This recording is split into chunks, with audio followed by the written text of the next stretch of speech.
راشي او موږ د بونیر د قوم نه د بونیر د عوام نه دا توقع ساتو چې د شهیدي سر کې چې دا کوم پروګرام روان دی دا قانوني میله ده په دې کې خو په بھرپور انداز باندې شرکت وکړي او دا زموږ د چغردو د خوشحالۍ یو لمبنۍ موقع ده نو موږ وایو چې دا کامیاب شي او انشاءالله موږ عوامو ته هم دا خپل میسج ورکړی دی چې دلته کوم ګیسټ راځي میلمانه راځي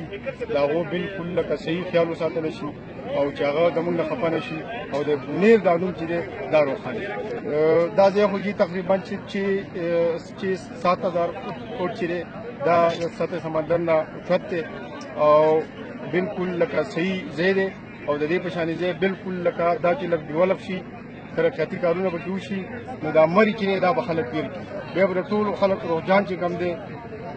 د ویزیټر هغه به دې طرف ته شي ځکه چې د دې نه سوات د غرونو ښکاري پورې د شانګلې د غرونو د ښکاري او کاله ډاکو ته هم بالکل دغه د عباسینو ته هم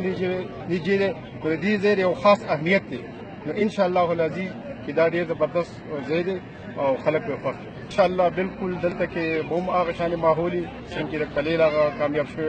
دا به هم کامیابي ان شاء الله او موږ دا امید لرو زموږ عوام چې دی دا به تعاون کوي او میلمانه به هم کوي